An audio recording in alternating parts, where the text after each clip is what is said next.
भारत की public sector undertaking यानी PSU कंपनियों को लेकर चौंकाने वाला खुलासा हुआ है।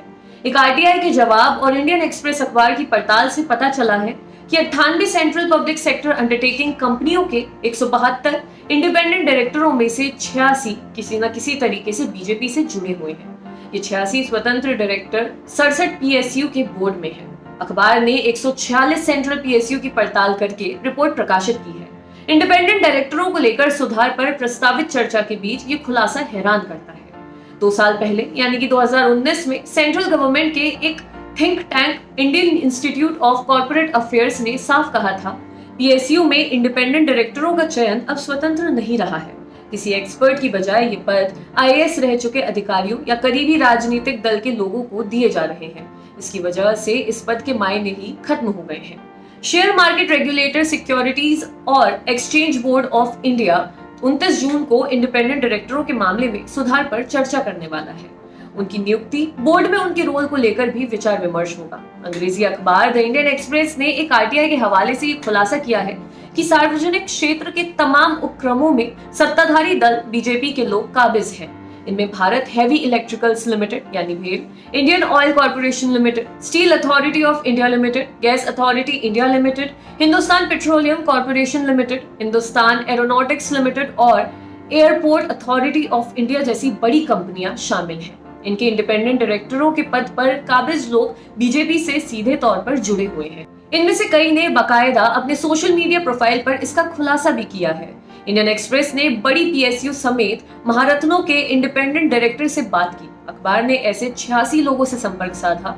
इनमें से 81 ने बात की। इनमें मनीष कपूर यूपी बीजेपी के डेप्यूटी ट्रेजरर हैं, Rajesh Sharma BJP CA cell के पूर्व नेशनल कन्वीनर हैं, राजकमल बिंदल 1996 से बीजेपी से जुड़े हैं। ये सभी भारत हेवी इलेक्ट्रिकल्स के स्वतंत्र निदेशकों की फेहरिस्त में शामिल हैं।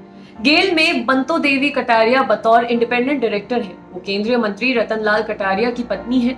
कटारिया हरियाणा के अंबाला से सांसद चुने गए थे। पावर ग्रिड कॉर्पोरेशन में एआर महालक्ष्मी काबिज है। वो तमिलनाडु बीजेपी की उपाध्यक्ष है। इंडियन ऑयल कॉर्पोरेशन की बात की जाए तो इसके इंडिपेंडेंट डायरेक्टरों में राजेंद्र अर्लेकर गोवा असेंबली के पूर्व स्पीकर हैं। लता उसेंदी छत्तीसगढ़ बीजेपी की उपाध्यक्ष हैं। वो एमएलए और मंत्री भी रह चुकी हैं। स्टील अथॉरिटी ऑफ इंडिया में एन शंकरप्पा कर्नाटक बीजेपी के स्टेट एग्जीक्यूटिव मेंबर हैं। हिंदुस्तान पेट्रोलियम में जी राजेंद्रन पिल्लई केरल बीजेपी के स्टेट एग्जीक्यूटिव मेंबर हैं। कुल मिलाकर पूरी लिस्ट देखें तो बीजेपी के उन तमाम नेताओं को रेवड़ी बांटी गई है जो चुनाव में फेल हो गए या फिर जिनकी किसी बड़े नेता के साथ नजदीकी है। अखबार के सवालों के जवाब में कई बीजेपी नेताओं ने यह भी कहा कि वे इस पद के लिए क्वालिफाइड हैं और किसी भी नियम का उल्लंघन नहीं हुआ है। गौरतलब है कि पीएम मोदी ने भी सार्वजनिक क्षेत्र के उपक्रमों में विनिवेश की बात कही है।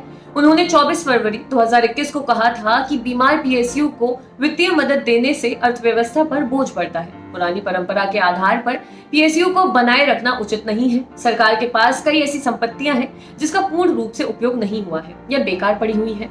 100 परिसंपत्तियों को बाजार में चढ़ाकर 2.5 लाख करोड़ रुपए जुटाए जाएंगे। पीएम का कहना था कि प्राइवेटाइजेशन, संपत्ति को बेचकर जो पैसा आएगा उसे जनता पर खर्च किया जाएगा। लेकिन सरकार के पास इस बात का जवाब नहीं है कि इनकी हालत सुधारने को सही कदम क्यों नहीं उठाए जा रहे।